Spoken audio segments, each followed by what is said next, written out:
A farmer with less than half an acre of land, no tractor, no fancy equipment, and no inheritance, sits down one evening and counts more money than most office workers see in an entire year.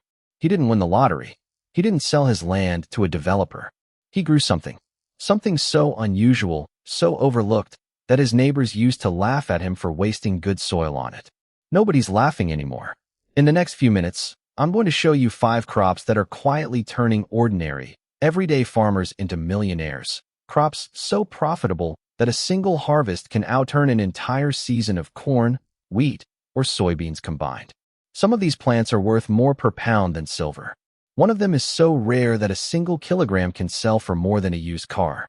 And crop number 5, the one we're saving for last, has already created more overnight agricultural fortunes than almost anything else on this list. So if you only watch one part of this video, make sure it's that one. Stay with me until the end, because once you see what's possible, you will never look at an empty field the same way again. And before you assume this is only possible for farmers with huge tracts of land, deep pockets, or years of specialized training, I want you to know that some of the people behind these success stories started with less than an acre, no formal agricultural background, and almost no starting capital. What separated them from everyone else was not luck, it was information, the willingness to grow something unusual while everyone else stuck to the same tired, overcrowded crops. That is exactly what this video is going to give you. Do me a favor and hit that subscribe button right now, tap the notification bell, and drop a like before we get started, because we release videos like this every single week, and you don't want to miss the next one. In this video, we're breaking down 5 high-profit crops that have the power to change a farmer's entire financial future. These are not the crops you grew up hearing about. You won't find corn, wheat, or soybeans anywhere on this list. These are niche, high-demand plants that most people drive past every day without even realizing what they're looking at. Watch closely, because every single one of these crops comes with its own story, its own challenges, and its own path to serious wealth. And remember, crop number 5 is the one that has quietly built some of the biggest agricultural fortunes on record. Let's get into it. 1. Vanilla, the green gold of the tropics. Vanilla is not just a flavor you find in ice cream or candles. It is one of the most labor-intensive and valuable crops on the planet, and that scarcity is exactly what makes it so profitable. Real vanilla comes from the pod of a climbing orchid, and unlike most fruits and vegetables, this orchid does not pollinate itself naturally outside of its native habitat. That means farmers have to hand-pollinate every single flower, one at a time, within a tiny window of just a few hours each morning. It sounds tedious, and it is, but that scarcity of supply is precisely why vanilla routinely trades for hundreds of dollars per kilogram on the world market, at times rivaling the price of silver. A single vanilla vine can take up to 3 years to mature and produce its first beans, so this is not a crop for someone chasing quick money. It is a long game. But once a plantation matures, a well-managed hectare can produce beans worth tens of thousands of dollars in a single season, and vanilla vines can continue producing for well over a decade with proper care. The plant thrives in warm, humid climates with partial shade, often grown alongside support trees that mimic its natural rainforest habitat. Farmers who master the curing process, which involves carefully sweating, drying, and conditioning the beans over several months, are the ones who capture the highest prices, because improperly cured vanilla loses almost all of its value. This is a crop that rewards patience, precision, and craftsmanship far more than it rewards brute force or scale. Beyond the raw beans themselves, there is an enormous market for vanilla extract, vanilla paste, and vanilla-infused products, all of which sell for a premium over the raw pods. Chocolatiers, perfumers, bakers, and beverage companies are constantly competing for limited global supply, which keeps prices elevated year after year. Farmers who build direct relationships with chocolate makers, artisanal bakeries, or specialty spice companies often bypass the volatile commodity market entirely and lock in far higher prices for their harvest. Political instability and extreme weather in the world's largest producing regions have made supply chains fragile, and every time a cyclone hits a major growing region, prices spike even further, rewarding farmers who diversified their operations to include this crop. Vanilla is proof that in agriculture, the crops nobody wants to put in the work for are often the ones that pay the most. Interestingly, the countries that dominate vanilla production are often small island nations or regions with limited industrial farming infrastructure, which means the crop has become a genuine equalizer, allowing smallholder farmers with just a fraction of an acre to compete on the world stage against much larger operations. A farmer who intercrops vanilla with shade trees, coffee, or cocoa can generate multiple layers of income from the very same plot of land, which dramatically improves the return on every hour of labor invested. Because vanilla is so easily counterfeited with cheap synthetic vanillin, buyers who can verify authenticity and traceability are increasingly willing to pay a substantial premium for beans they know came from a real, hand-pollinated vine. Farmers who invest early in organic or fair trade certification often find that a small amount of paperwork and inspection opens the door to entirely new categories of buyers who would never touch uncertified vanilla, regardless of price. This is one of the rare crops where the smallest producers, rather than the largest industrial farms, frequently command the very best prices, simply because quality and story matter more than volume in a market this specialized. 2. Black truffles, the underground diamonds. If vanilla is green gold, black truffles are quite literally buried treasure. These rare, aromatic fungi grow underground, tangled in the roots of specific trees like oak and hazelnut, and they cannot simply be planted and left alone like a typical crop. Truffle farming, known as truffle cultivation or trufficulture, requires inoculating young tree seedlings with truffle spores and then waiting, sometimes for 4 to 7 years, before the first truffles even begin to form. That waiting period alone scares off most farmers, which is exactly why the ones who commit to it face so little competition once their orchards mature. When a truffle orchard finally starts producing, the payoff is staggering. Prime black truffles can sell for hundreds of dollars per pound, and the rarest white truffle varieties have sold for thousands of dollars per pound at auction. Restaurants, especially high-end ones, will pay almost any price during peak season because truffles cannot be replicated in a lab or mass-produced on demand. A modest truffle orchard, once mature, can generate a level of income per acre that few traditional crops could ever match. And because truffle trees can remain productive for decades once established, a single planting can support a farming family for generations. The skill involved is part agriculture and part detective work. Farmers must understand soil pH, moisture levels, and the delicate symbiotic relationship between the fungus and the tree roots, and many rely on specially trained dogs to sniff out mature truffles hidden several inches below the surface, since truffles release their strongest aroma only once fully ripe. Farmers who get this timing wrong either harvest truffles too early, losing most of the value, or too late, after the aroma and flavor have already begun to fade. This is a crop built entirely around patience, precision, and expertise, and that is exactly why so few people succeed at it, and why the ones who do rarely struggle to sell their harvest. Beyond selling fresh truffles directly to restaurants and gourmet distributors, savvy truffle farmers have built additional income streams through truffle oils, truffle salts, and even guided truffle hunting experiences for tourists and food enthusiasts willing to pay for the thrill of the hunt. Truffles are a reminder that sometimes the most valuable crops are the ones you cannot even see growing, hidden quietly beneath the surface until the moment they are ready to change everything. What makes this crop even more compelling is how little competition exists once an orchard reaches maturity, because the years-long waiting period, the specialized knowledge required, and the unpredictable nature of fungal cultivation scare off nearly everyone who considers entering the industry. Established truffle farms in regions with the right climate have become so valuable that some are passed down through families as a primary source of generational wealth, much like a vineyard or an olive grove. Farmers who diversify into multiple tree species and inoculate with more than one truffle variety can also stagger their harvest windows across different seasons, smoothing out income rather than relying on a single short harvest period each year.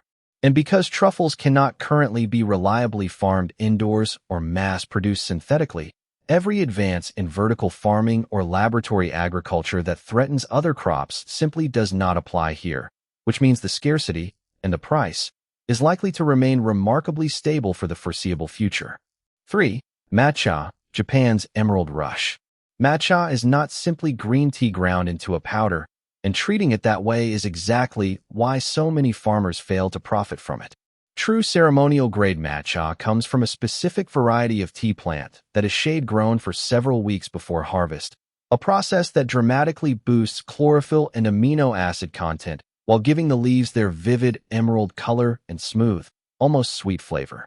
This shading process requires covering entire fields with specialized nets or bamboo screens, adding labor and cost that ordinary tea farmers skip entirely. And that extra effort is precisely what separates a $2 bag of green tea from a premium tin of matcha that can sell for over $100. Only the youngest, most tender leaves at the very top of the plant qualify for the highest ceremonial grade, and those leaves must be hand-picked with extraordinary care, then steamed, dried, and stone ground into an ultra-fine powder using traditional granite mills that can take over an hour to produce just a small amount of finished product. This slow, meticulous process is a bottleneck that keeps supply limited even as global demand explodes. Matcha has surged out of traditional tea ceremonies and into lattes, smoothies, baked goods, skincare products, and even cocktails, driven by health-conscious consumers chasing its antioxidants and calm, sustained energy compared to coffee. A well-managed matcha operation, particularly one that controls the entire process from shading to grinding rather than just selling raw leaves to a processor, can capture significantly higher margins than conventional tea farming, sometimes multiplying the value of the same plot of land several times over. Farmers who invest in their own stone mills and packaging, rather than exporting raw leaves to be processed elsewhere, position themselves to sell directly to cafes, wellness brands, and online retailers eager for an authentic, traceable source.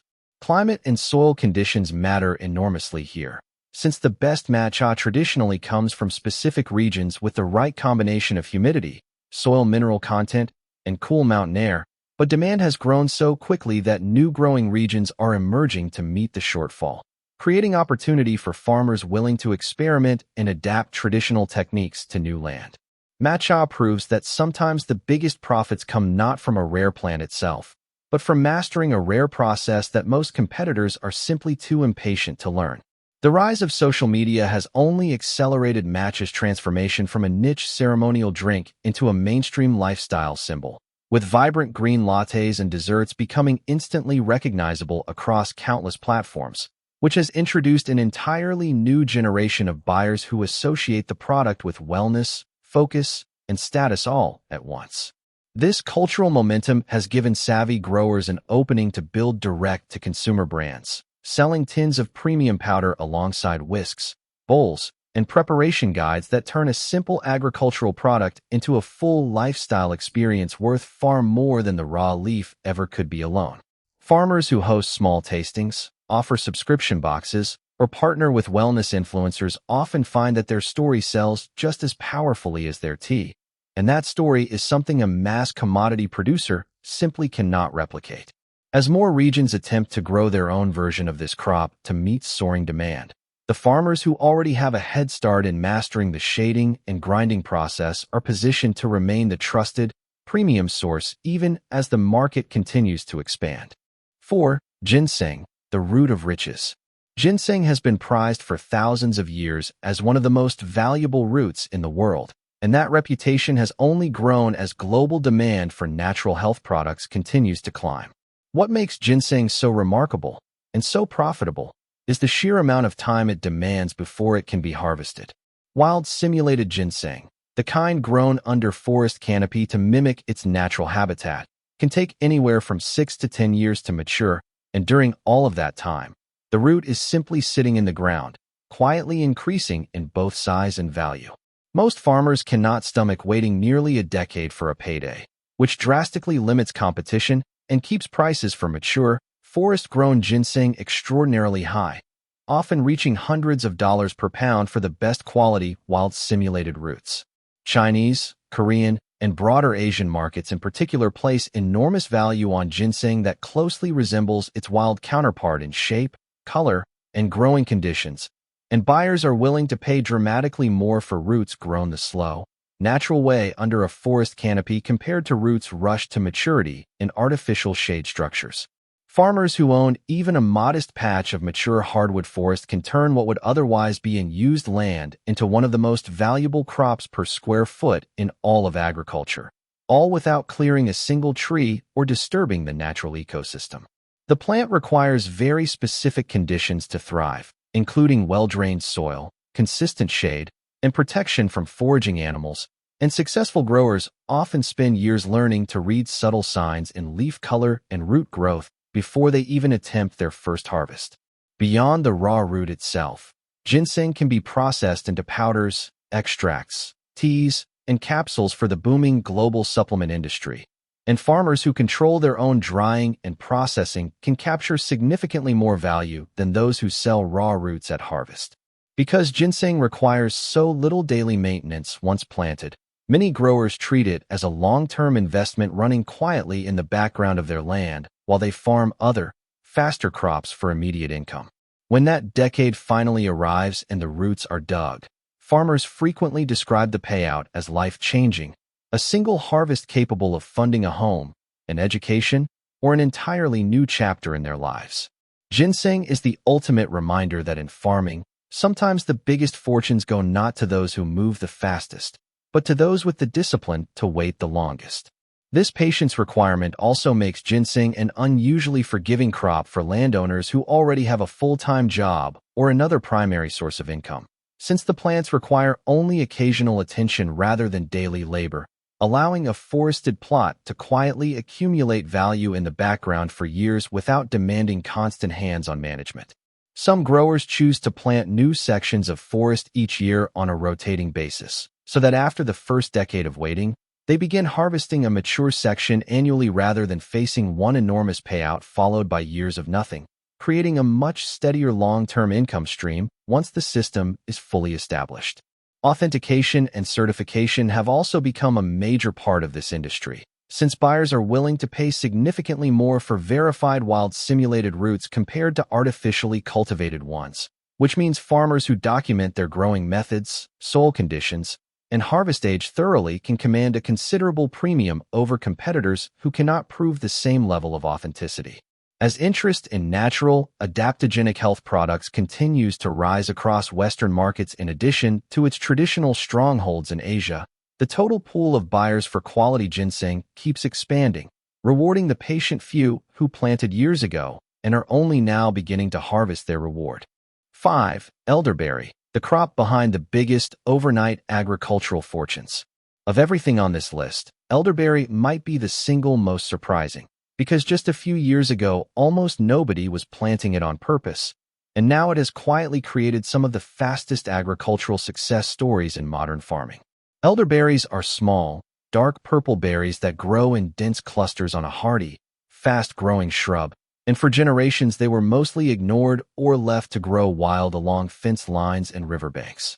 That changed almost overnight when the health and wellness industry discovered what herbalists had known for centuries, that elderberry is packed with immune-supporting compounds, and suddenly demand for elderberry syrups, gummies, extracts, and supplements exploded across the entire world. Unlike vanilla, truffles, ginseng, or matcha, elderberry does not ask farmers to wait years for a payout. A properly established elderberry bush can begin producing fruit within just 2 to 3 years, and once mature, it can be harvested year after year for decades with relatively low maintenance, making it one of the fastest paths to serious profit on this entire list. A single acre of well-managed elderberry bushes can produce thousands of pounds of fruit, and because raw elderberries must be processed quickly after harvest, the real money is not in selling the berries fresh. It is in owning the entire supply chain, from growing to processing to bottling the final syrup or supplement under your own brand. This is exactly where the biggest overnight fortunes in this space have come from. Farmers who started small, selling homemade elderberry syrup at local markets, suddenly found themselves overwhelmed with demand as immune health became a global obsession, and many scaled from a backyard operation to a full commercial brand in a matter of a couple of seasons, some going from a modest side project to a company valued in the millions faster than almost any other crop could allow.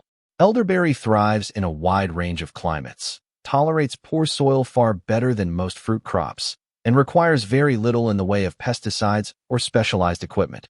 which means the barrier to entry is remarkably low compared to everything else on this list.